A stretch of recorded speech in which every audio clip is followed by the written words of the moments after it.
Selamat berjumpa kembali saudara-saudara yang terkasih di kanal Forem 195. Kanal kita bersama untuk mengasihi, melayani, memuji dan menyembah Tuhan kita Yesus Kristus. Damai kasih Allah menyertai kita semua.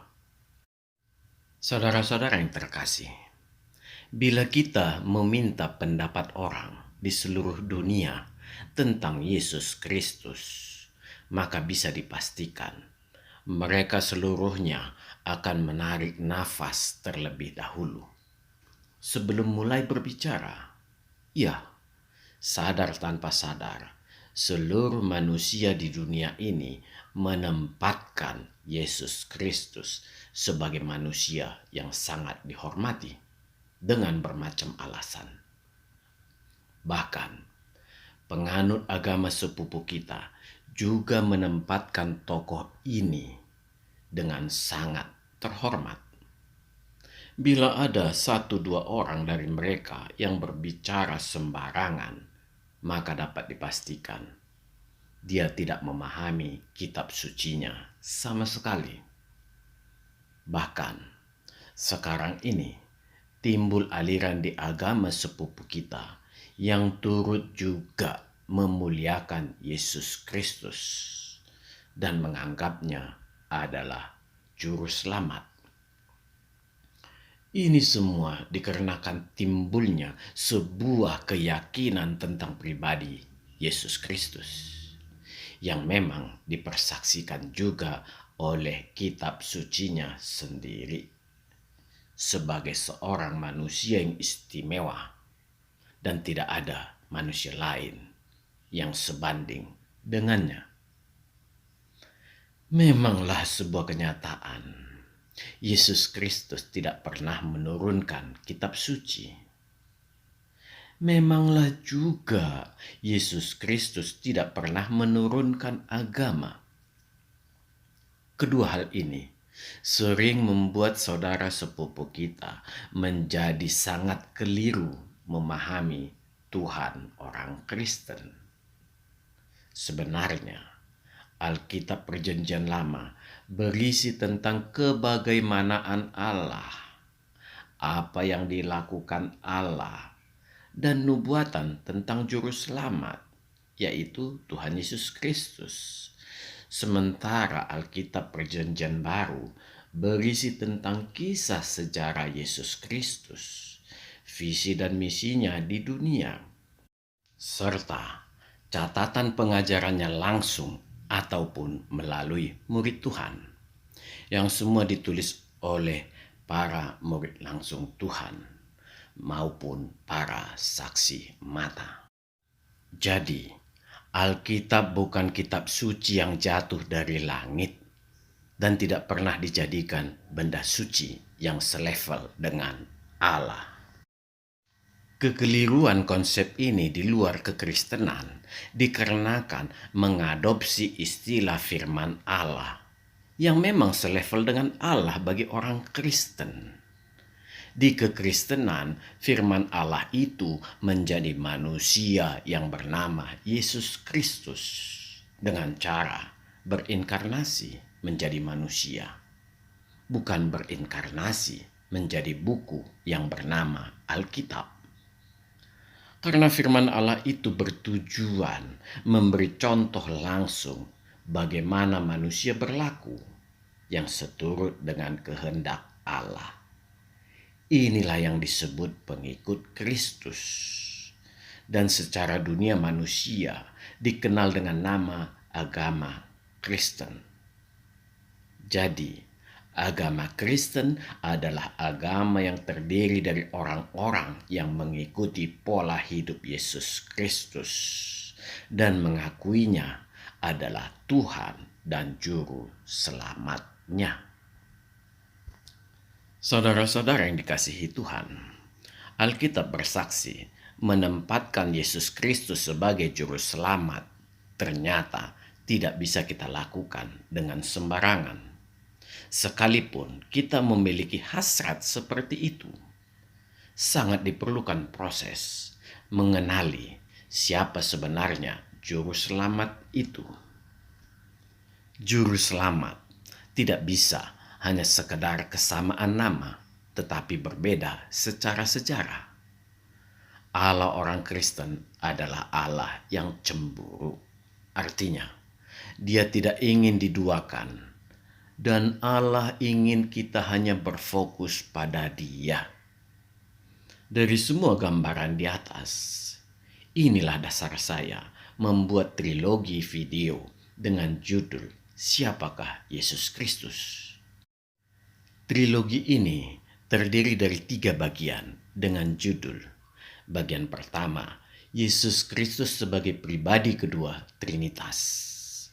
Bagian kedua, Yesus Kristus sebagai firman menjadi manusia. Dan bagian 3, Yesus Kristus sebagai juru selamat manusia. Ketiga bagian ini akan saya buat berseri di video Renungan Refleksi Diri di season 5, episode ke-12, 13, dan ke-14. Saudara-saudara yang terkasih, sebenarnya saya ingin menempatkan video ini di season 3. Tetapi entah mengapa, segala renungan yang memasukkan Tuhan dengan lebih mendalam, maka hati saya selalu menahan dengan getaran yang tidak saya mengerti.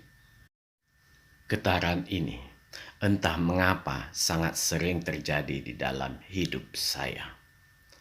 Oleh karena itu, dikarenakan season 3 adalah tanya jawab iman Kristen yang tidak dimulai dan tidak diakhiri oleh doa, maka izinkan saya memasukkan video ini di season 5 dalam bentuk renungan. Saya hanya bisa berusaha agar video ini tidak hanya bisa dipahami oleh orang Kristen, tetapi lebih daripada itu, agar semakin mencerahkan seluruh umat ciptaan Tuhan. Karena Tuhan ingin semua orang memperoleh keselamatan. Marilah, agar memperoleh kedamaian hati, kita terlebih dahulu berdoa. Ya Allah kami, izinkanlah kami belajar mengenali Tuhan kami Yesus Kristus. Izinkanlah kami semakin dekat kepadanya. Izinkanlah kami tidak sekedar hanya bertemu melalui doa, tetapi dengan perkenanan Allah, kami ingin bahwa hati kami yang dituntun Tuhan di dalam setiap langkah kami di dunia ini yang penuh onak duri. Terima kasih ya Allah. Di dalam nama Yesus Kristus kami berdoa dan mengucap syukur. Amin. Saudara-saudara yang terkasih, seperti penjelasan di atas, kita bertemu di video Renungan Refleksi Diri di season 5, episode ke-12. Episode ke-12 ini merupakan bagian ke-1 dengan judul Yesus Kristus sebagai pribadi kedua Trinitas. Sebenarnya mengenai Trinitas sudah sangat sering saya bahas.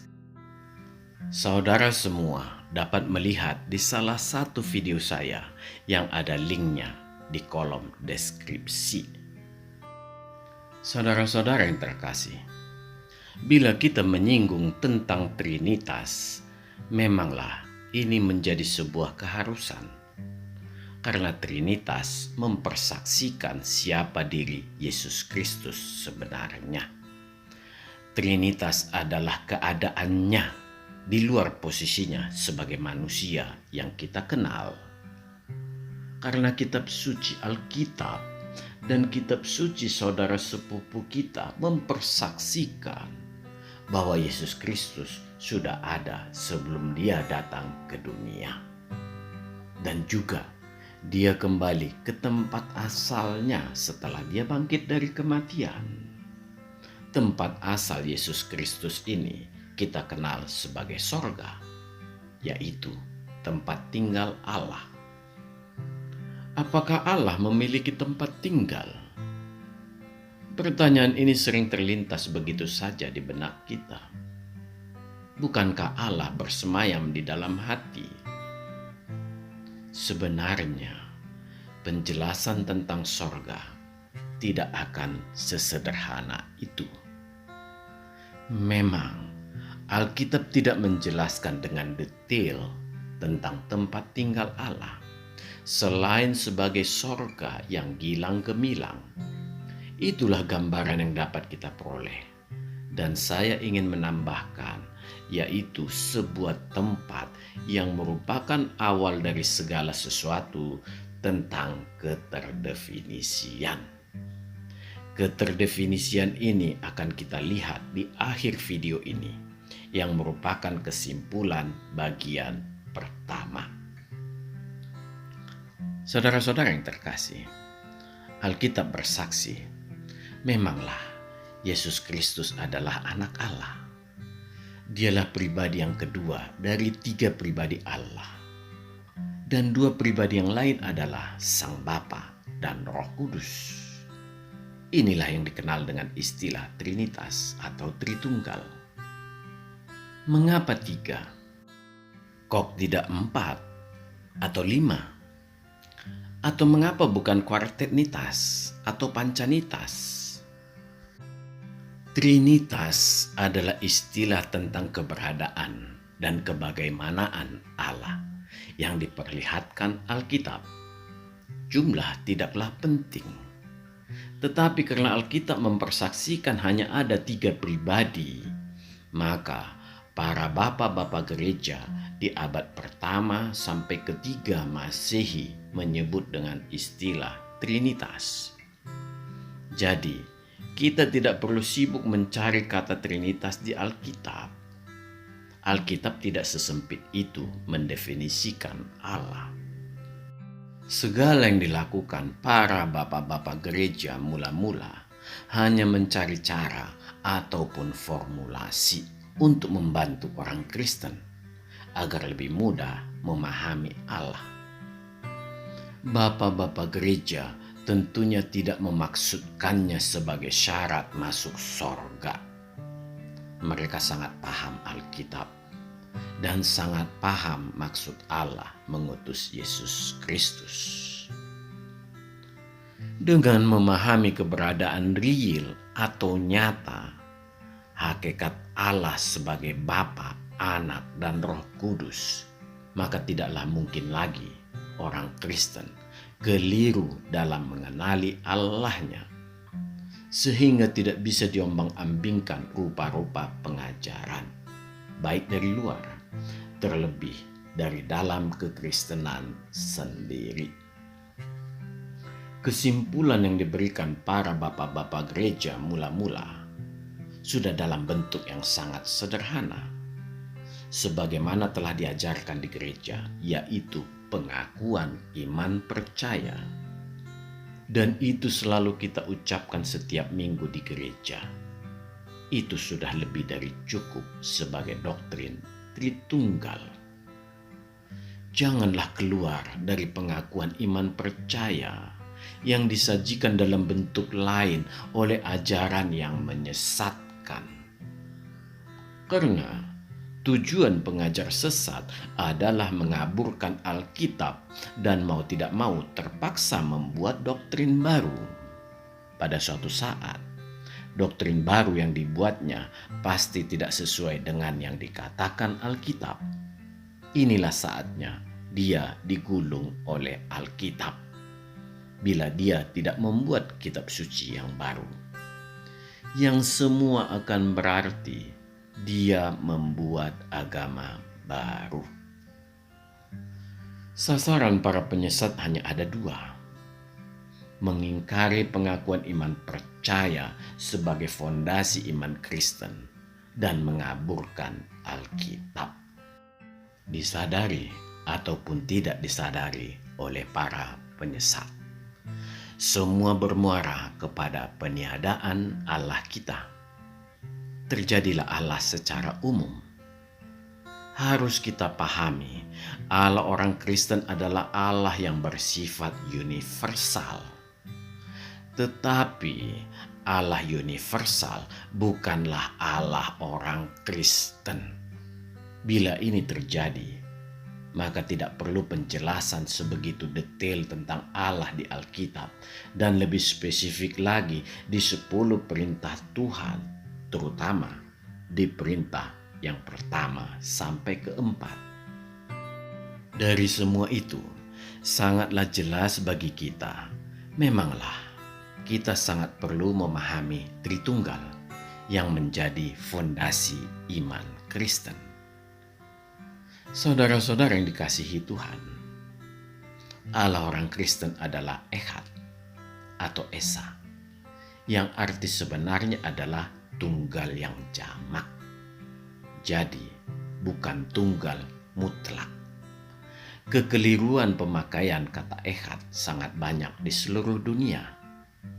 Disinilah kekeliruan yang paling awal yang dilakukan banyak orang ketika memahami Allah, dengan menempatkan Allah dalam konteks satu mutlak. Allah tidaklah sesimpel itu. Bila kita memaksakan hal itu, maka kitab suci pasti akan menentangnya. Karena sebuah kitab suci yang benar tidak akan bisa menggambarkan Allah dan sekaligus membatasinya.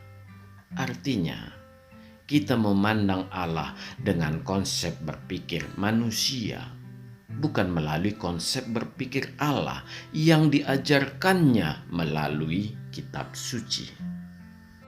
Saudara-saudara yang dikasihi Tuhan, di awal dari segala sesuatu, yang berawal dari waktu Allah sendiri, yang hanya Allah sendiri yang tahu, beradalah Allah.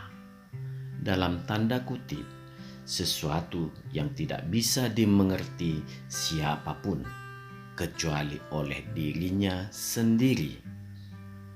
Dia sedemikian rupa sempurnanya di dalam dirinya sendiri yang tidak bisa kita bayangkan. Dialah sumber dari segala sumber tentang apapun. Sebagai sumber dari segala sumber, segala keberadaannya memungkinkan untuk menghasilkan rangkaian apapun di dalam segala sesuatu, di dalam segala hal, dan juga di dalam segala peristiwa. Sebagaimana kesaksian Alkitab dan juga kepada manusia-manusia pilihannya, Allah memperlihatkan dirinya dan rumahnya. Inilah upaya Allah agar manusia dapat mengenali penciptanya. Bila kita kelak berada di dalam sorga Allah, maka kita hanya merasakan Allah di dalam kemahamuliaannya, berupa sinar yang tidak dapat dihampiri oleh manusia yang berdosa. Kita baru bisa memasuki kemahamuliaannya setelah proses pengudusan oleh Tuhan Yesus Kristus. Kita akan bertemu dengan Allah. Dia diliputi sinar kemuliaannya. Sinar kemuliaannya ini merupakan bentuk sinar kesucian dirinya yang berasal dari dalam dirinya sendiri. Sinar kemuliaan yang keluar dari dalam diri Allah inilah yang membentuk tubuh roh kemuliaan Allah. Tubuh roh kemuliaan inilah yang bisa kita artikan sebagai tubuh jasmania Allah. Tubuh jasmania Allah ini bukanlah esensi Allah.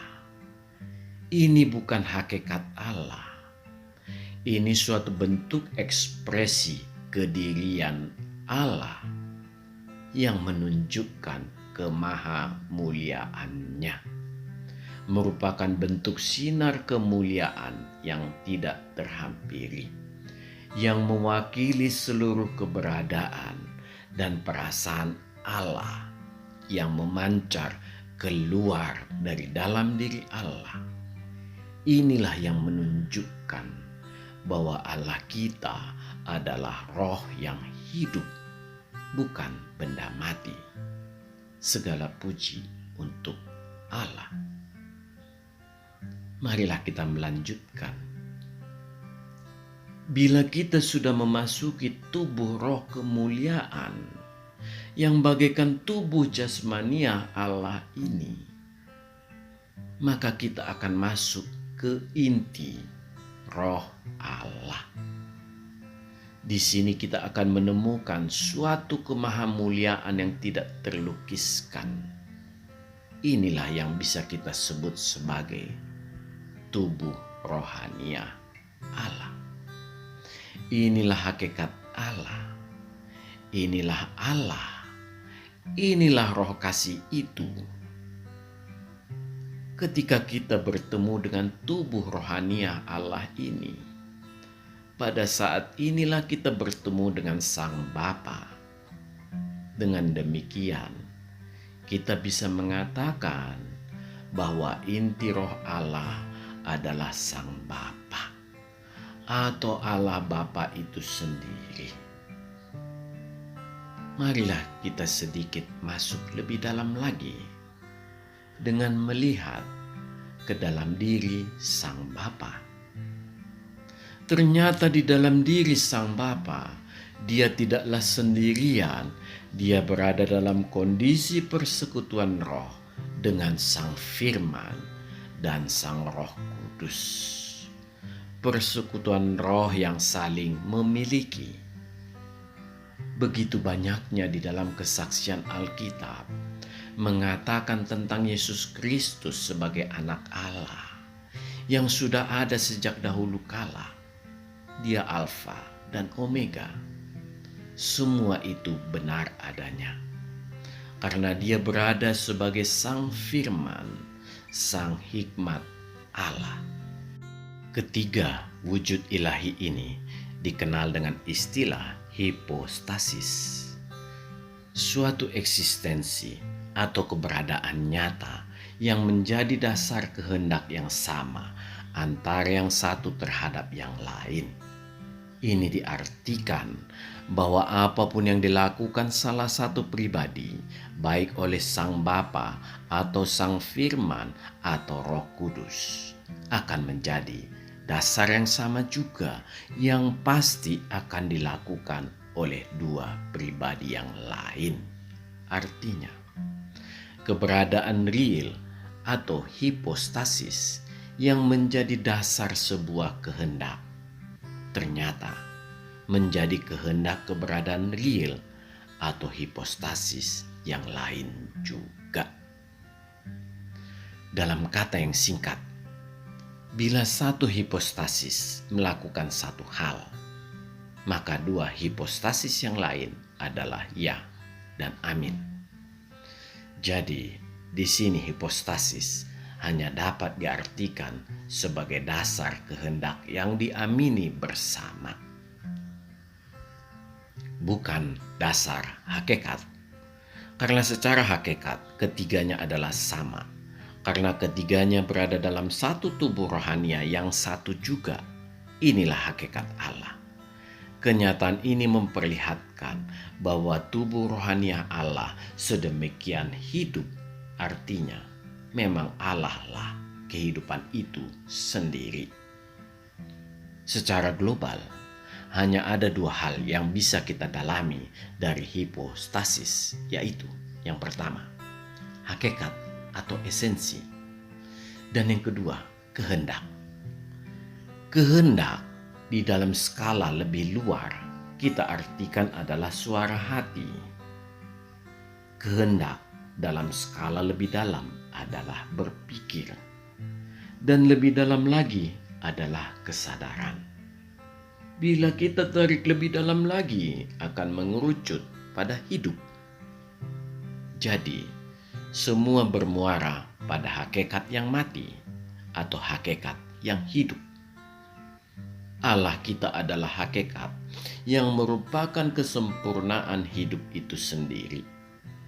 Jadi, Allah kita adalah Allah yang memiliki kesadaran dan berpikir. atau Allah yang berkehendak. Inilah Allah orang Kristen. Segala puji bagi Allah kita. Saudara-saudara yang dikasihi Tuhan, marilah kita dalami sedikit lagi, lebih perlahan untuk melihat kebagaimanaan ketiga hipostasis ini, Sang Bapa, Sang Anak, dan Roh Kudus. Allah di dalam hakikatnya adalah Allah yang hidup. Dia memiliki nafas hidup dan dia bernafas di dalam dan dengan rohnya sendiri. Karena dialah kehidupan itu sendiri. Allah juga memiliki kesadaran berpikir dan berkehendak akan dirinya sendiri. Kesadaran hidup, berpikir, dan berkehendak ini menunjukkan suatu strata puncak bentuk kehidupan, dan tidak ada yang mengawali, karena semua ada di dalam keberadaan dirinya sendiri. Inilah kebagaimanaan Sang Bapa. Bila kita melihat Allah Bapa dalam kesadaran pada berpikir dan berkehendak ini, ketika dia melakukannya, tidak bisa lepas dari mengungkapkan dalam bentuk komunikasi di dalam dirinya sendiri. Itulah suara diri Sang Bapa. Suara diri atau suara hati Sang Bapa inilah yang kita kenal sebagai Sang Firman. Jadi, memanglah Sang Firman sangat dekat dengan Sang Bapa. Dia berada di dalam pangkuan Bapa. Dia berada di dalam dekapan Sang Bapa.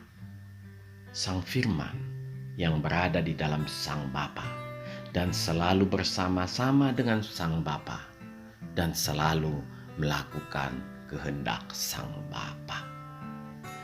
Ketika Sang Firman keluar dari Sang Bapa untuk melakukan segala kehendak Sang Bapa, disinilah Sang Firman kita kenal sebagai anak Allah. Di dalam melakukan segala kehendak Bapanya, dia menyandang hipostasis di dalam kediriannya, menjadi dasar kehendak di dalam segala tindakan. Tampaklah di sini bahwa hipostasis tidak bisa diartikan sebagai pribadi seperti halnya manusia. Hipostasis atau pribadi harus diartikan sebagai hipostasis atau pribadi Allah. Artinya, hipostasis atau pribadi yang hidup. Sang Bapa dan Sang Firman ini merupakan satu rangkaian keberadaan yang saling mengenal dengan sempurna melalui nafas yang juga hidup yang melingkupi Sang Bapa dan Sang Firman. Saudara-saudara yang dikasihi Tuhan, dari segala yang dilakukan Allah pada manusia, kita mengenalinya sebagai Allah yang baik, kudus, dan suci. Dalam segala ciptaannya tampak kemahamuliaannya. Di dalam kemahamuliaannya, dia penguasa hidup yang kudus. Sebagaimana dia juga dihidupi oleh Roh Kudus. Ya, nafas hidup Allah adalah Roh Kudus. Tampaklah bahwa Sang Bapa selalu disertai Sang Firman dan sekaligus dalam tanda kutip dihidupi oleh Roh Kudus, yang tidak lain adalah Roh Allah sendiri, yang sekaligus juga Roh Allah ini menghidupi Roh Kudus. Tampak juga Sang Firman dan Roh Kudus juga berada di dalam Sang Bapa. Dua kenyataan ini memperlihatkan suatu lingkaran atau siklus hidup dalam bentuk yang paling mendasar, sangat ajasi. Lingkaran yang penuh di mana Sang Bapa, Sang Firman, dan Roh Kudus ini berada, memperlihatkan tidak ada yang lebih awal antara yang satu dengan yang lainnya. suatu bentuk perikoresis atau lingkaran yang diikat oleh kasih ilahi yang sempurna. Tidak ada titik awal dan tidak ada titik akhir. Sebuah kesatu paduan yang sempurna. Dalam istilah Alkitab, persekutuan.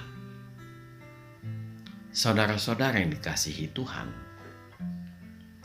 mari kita reduksi sedikit untuk mengenali lingkaran perikoresis ini dengan berbekal kesaksian Alkitab bahwa Allah itu kasih adanya.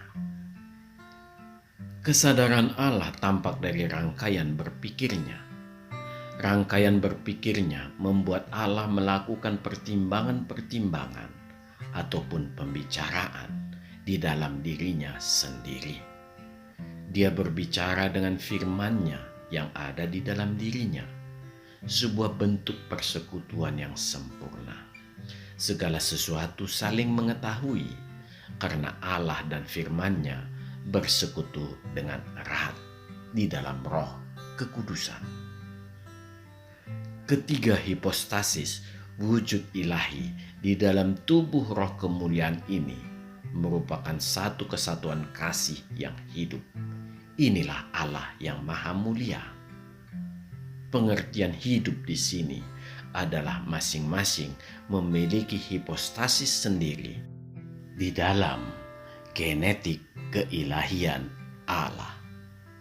Ya, kesatuan kehendak didasari genetika ilahi.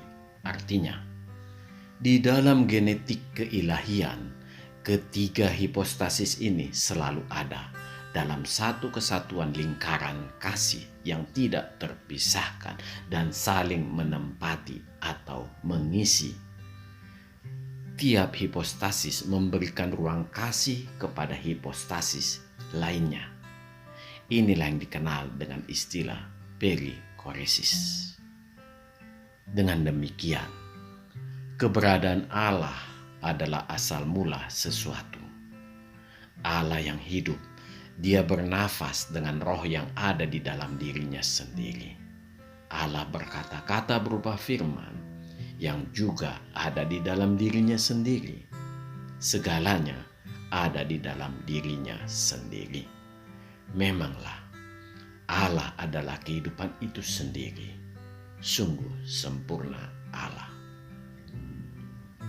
Saudara-saudara yang terkasih, masing-masing hipostasis memiliki kehendak sendiri, dan masing-masing kehendak itu merupakan kehendak yang sama juga dari hipostasis yang lain. Ini terjadi dikarenakan ketiganya adalah kesatuan roh ilahi yang tidak bisa terpisahkan dalam segala sesuatu. Yang artinya dalam waktu Allah maupun waktu manusia, kedirian ilahi adalah satu kesatuan yang selalu bersama-sama. Ketika Sang Firman dan Roh Kudus muncul di dalam waktu manusia, maka ketritunggalan ini tetap dalam satu kesatuan, tetap dalam satu kehendak, yang artinya kehendak Sang Firman adalah kehendak Firman itu sendiri dan di dalam kesadarannya sendiri. Kesadaran dan kehendak Sang Firman ini muncul dan diamini oleh Sang Bapa dan Roh Kudus yang ada juga di dalam diri Sang Firman. Bila Tritunggal kita lihat berada dalam struktur yang paling elementer, yang terjadi adalah di dalam kedirian Sang Firman, maka Sang Bapa dan Roh Kudus juga ada. Di dalam kedirian Sang Bapa, maka Sang Firman dan Roh Kudus juga ada. Di dalam kedirian Roh Kudus, maka Sang Bapa dan Sang Firman juga ada. Jadi, dari penjelasan ini, memanglah ketiga pribadi ini selalu bersama-sama dalam segala keadaan. Implikasi hipostasis berdasarkan kesaksian Alkitab. Yang pertama, Allah Bapa Sang Firman atau Sang Anak dan Roh Kudus adalah satu hakikat, yaitu hakikat Allah. Hakikat Allah adalah Allah. Yang kedua, Sang Bapa bukan Sang Firman atau Sang Anak. Sang Bapa bukan Roh Kudus. Dan Sang Firman atau Sang Anak bukan Roh Kudus. Bila kita membuat dalam bentuk tanya jawab, apakah Sang Firman adalah Allah? Ya. Apakah Sang Roh Kudus adalah Allah? Ya. Apakah Sang Bapa adalah Allah? Ya. Kapankah Sang Firman bisa independen, berdiri mutlak sendirian? Tidak akan pernah terjadi. Karena dia adalah firman Allah, bukan firman milik sesuatu yang lain.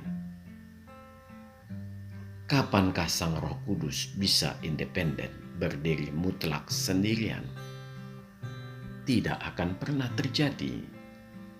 Karena dia adalah roh Allah, bukan roh milik sesuatu yang lain.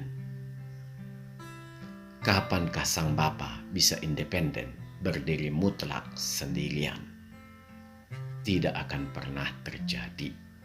Karena dia adalah Allah yang memiliki firman dan memiliki roh yang menunjukkan kesempurnaannya sebagai kehidupan itu sendiri.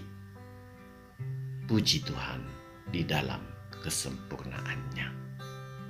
Saudara-saudara yang terkasih, ketiga hipostasis berada tetap dalam kedirian masing-masing dan menjadi kesatuan.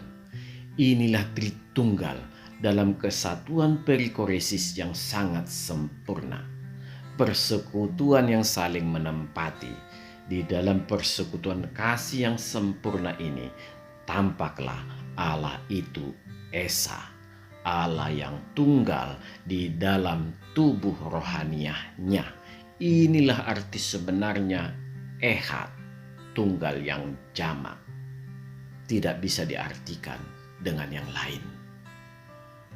Oleh karena itu, jangan pernah mengartikan persekutuan sempurna ini membuat mereka menjadi satu dalam artian melebur, menjadi hipostasis tunggal. Tidak, sama sekali tidak.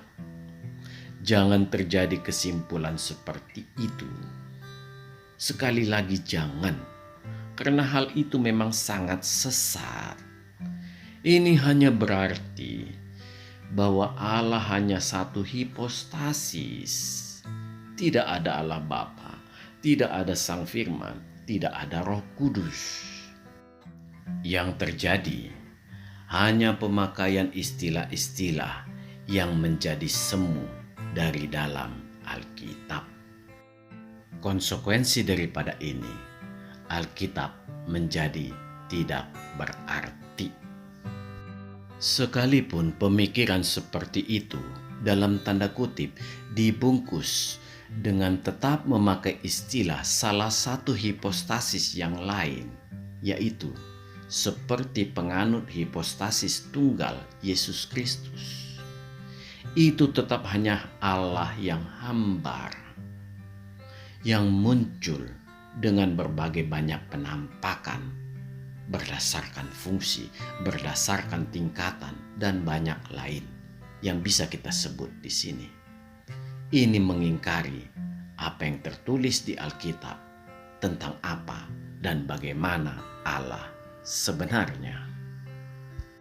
Memang Allah kita sumber dari segala kasih, kasih yang saling memberi dan menerima, kasih yang terjadi di dalam tingkat kemahamuliaan yang sangat tinggi, yaitu di dalam skala hipostasis, di dalam skala kedirian, di dalam persekutuan kasih yang saling memberi dan menerima. Inilah Allah memperlihatkan kemahamuliaannya.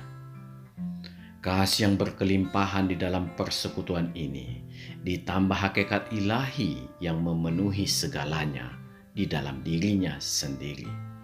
Sudah pasti merupakan sebuah persekutuan yang tidak bisa dibayangkan. Sebuah persekutuan yang sedemikian gilang gemilang dalam kekudusan.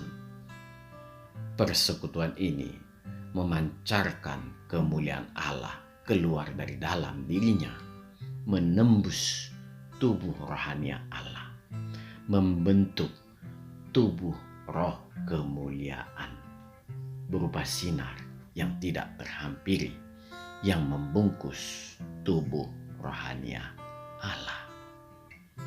Tampaklah sebuah persekutuan Allah yang dinamis dalam kemahamuliaannya. Jadi, bukan persekutuan Allah yang statis, sekalipun tampak mulia. Allah kita tidak statis. Allah kita hidup. Keberadaan real tiga hipostasis Allah di dalam satu kesatuan kasih yang saling memiliki di dalam diri hakikat Allah. Inilah Tritunggal. Inilah Tritunggal Allah orang Kristen. Sungguhlah Allah Maha Besar dan Maha Mulia.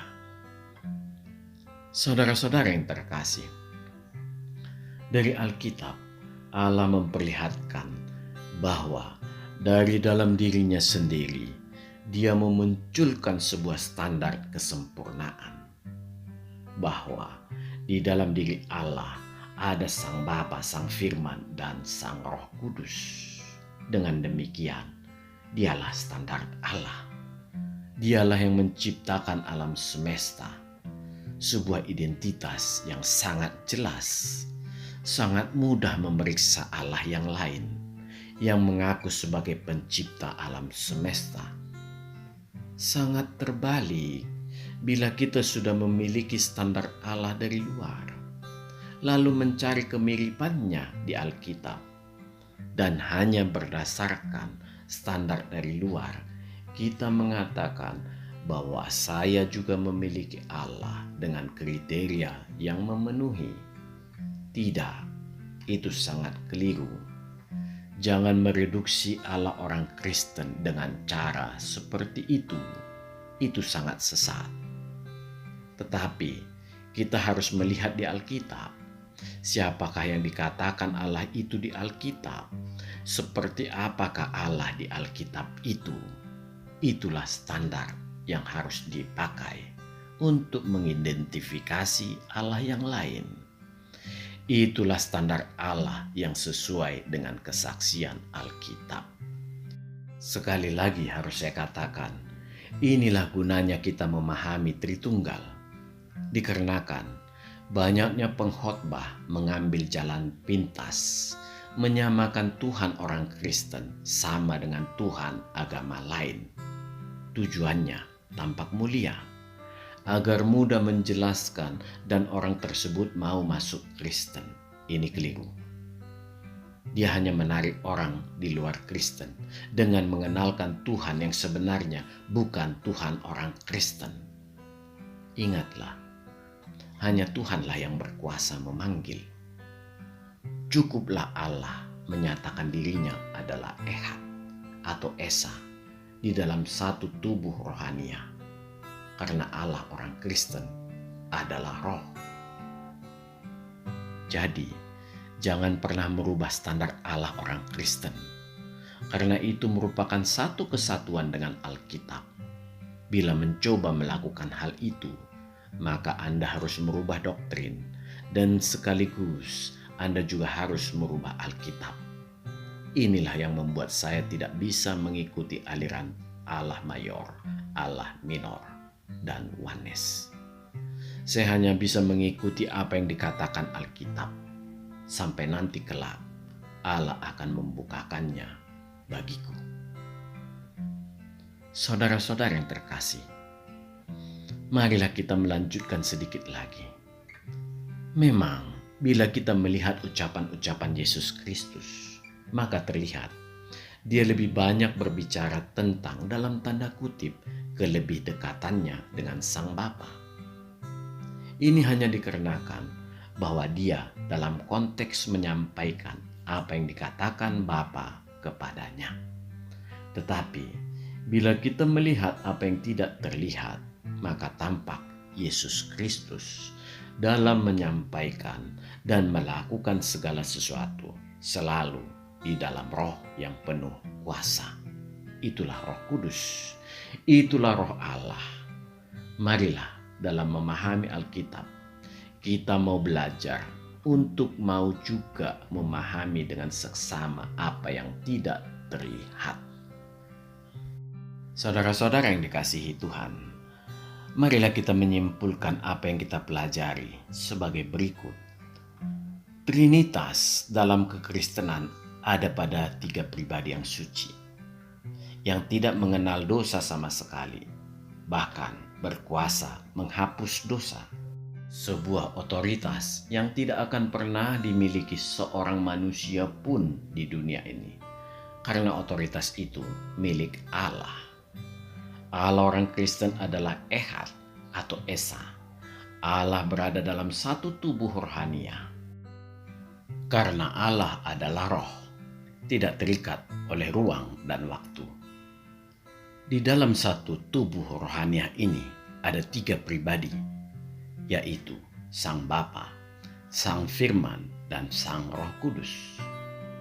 Sang Bapa sebagai pemilik Sang Firman, dan Sang Firman selalu berada di dalam Sang Bapa. Dan inilah yang sering disebut bahwa Sang Firman sudah ada sejak dahulu kala, karena Sang Firman selalu bersama Sang Bapa. Ketika Sang Firman diutus Sang Bapa menjadi manusia, inilah artinya Sang Firman adalah anak Allah, karena keluar dari Sang Bapa. Jadi, bukan dalam arti biologis. Dan pribadi yang ketiga adalah Roh Kudus atau Roh Kesucian atau Roh Kasih yang dimiliki oleh Sang Bapa dan Sang Anak, yang mengikat Sang Bapa dan Sang Anak, yang mengikat Sang Bapa dengan firman-Nya, yang mengikat Sang Anak dengan Sang Pemilik Firman. Inilah yang menjelaskan mengapa Allah orang Kristen itu adalah kasih. Inilah 3 pribadi yang dimiliki Allah orang Kristen, di mana ketiganya berada dalam persekutuan roh yang saling memiliki, saling mengisi, saling mengasihi, dan selalu memiliki kehendak yang sama. Dalam Alkitab dikenal dengan istilah persekutuan yang sehati dan sepikir. Semua itu terjadi dengan sempurna dalam ikatan Roh Kasih. Bila Sang Bapa tidak ada, Sang Anak dan Sang Roh Kudus juga tidak akan ada. Jika Sang Anak tidak ada, maka Sang Bapa dan Sang Roh Kudus juga tidak akan ada.